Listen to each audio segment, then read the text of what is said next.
Assalamualaikum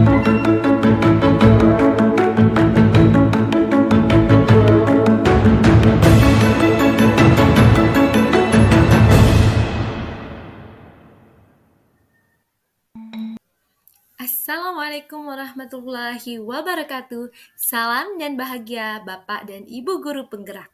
Perkenalkan, nama saya Yeni Aprila, calon guru penggerak Angkatan 11 Kabupaten Oku, Sumatera Selatan. Pada video ini, saya akan memaparkan koneksi antar materi modul 1.1 dan modul 1.2 Filosofis Pendidikan Ki Hajar Dewantara dan nilai dan peran guru penggerak. Di sini saya menggunakan refleksi menggunakan model 4P, peristiwa, perasaan, pembelajaran, dan penerapan di masa akan datang. Yang pertama adalah peristiwa, momen yang paling penting atau menantang atau mencerahkan bagi saya dalam proses pembelajaran modul 1.1 dan 1.2 adalah dan kaitan antara modul 1.1 dan modul 1.2 yang saya pahami adalah momen yang paling penting atau menantang atau mencerahkan bagi saya dalam proses pembelajaran modul 1.1 adalah ketika saya mengetahui maksud dari filosofi pendidikan menurut Ki Hajar Dewantara, yaitu pendidikan yang menuntun di mana murid lahir dengan kodratnya masing-masing sesuai dengan kodrat yang dimilikinya, yaitu kodrat alam dan kodrat zaman. Murid di sini diibaratkan sebagai benih yang sedang guru diibaratkan sebagai petani. Apabila petani menanam padi, maka yang tumbuh adalah padi. Sedangkan bila petani menanam jagung, maka yang akan tumbuh adalah jagung, bukan sebaliknya. Di sini, petani hanya bisa merawat dan memberi perlakuan pada benih agar dapat tumbuh dengan baik. Begitu juga dengan guru. Guru tidak dapat mengubah kodrat, melainkan dapat menuntun tumbuhnya laku murid. Selanjutnya adalah momen yang paling penting atau menantang atau mencerahkan bagi saya dalam proses pembelajaran modul 1.2 adalah saat saya mengetahui bahwa guru penggerak tidak hanya bertugas mendidik murid saja, tetapi juga diharapkan dapat menjalankan 5 peran guru penggerak, yaitu yang pertama sebagai pemimpin pembelajaran, yang kedua sebagai coach bagi guru lain, yang ketiga sebagai pendorong kolaborasi, keempat mewujudkan kepemimpinan murid, dan yang kelima penggerak komunitas praktisi. Saya harus banyak belajar dan melakukan aksi nyata untuk mengimplementasikan peran-peran tersebut agar dapat menguatkan nilai-nilai guru penggerak di dalam diri saya.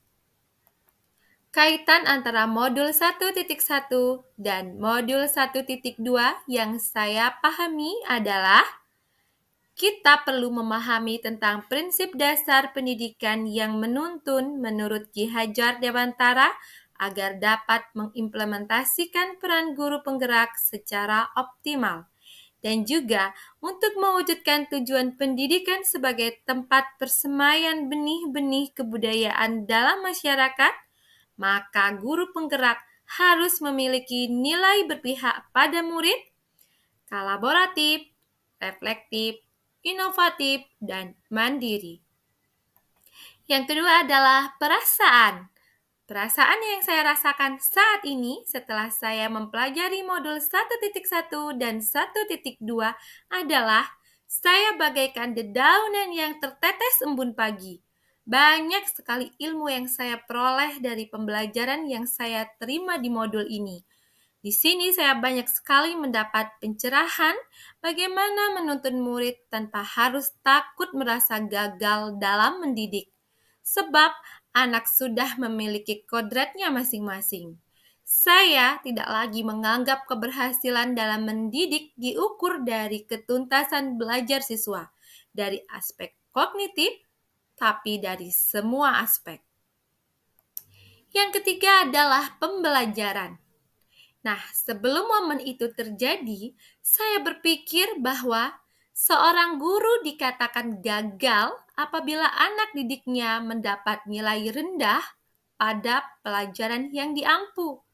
Setiap murid dianggap sama, sehingga saya memberi perlakuan yang sama pula pada setiap murid tanpa memikirkan kebutuhan belajarnya maupun minat dan bakatnya. Setelah momen itu terjadi, saya berpikir bahwa murid yang terlahir dengan kekuatan kodratnya masing-masing. Mereka juga memiliki keahlian di bidangnya masing-masing. Karena pendidikan itu tidak hanya sekedar mentransfer ilmu semata, tetapi juga mampu menuntun murid agar memiliki budi pekerti yang luhur. Setelah momen itu terjadi, saya juga berpikir bahwa murid mempunyai karakteristik yang beragam dan kebutuhan mereka juga berbeda-beda, maka guru harus memberikan pembelajaran yang sesuai dengan kebutuhan murid serta memperhatikan kodrat alam dan kodrat zaman. Yang keempat adalah penerapan ke depan atau rencana. Apa pengembangan diri yang sederhana, konkret, dan rutin yang dapat saya lakukan sendiri dari sekarang untuk membantu meningkatkan nilai-nilai dan peran saya sebagai guru penggerak? Yang pertama, saya akan melakukan inovasi pembelajaran yang melibatkan murid untuk berperan aktif sebagai subjek serta rutin melakukan refleksi pembelajaran. Dan saya juga rutin melakukan pengimbasan pada guru lain terkait inovasi pembelajaran atau pemanfaatan teknologi dalam implementasi kurikulum merdeka. Demikianlah pemaparan video saya kali ini. Terima kasih. Salam guru penggerak. Wassalamualaikum warahmatullahi wabarakatuh.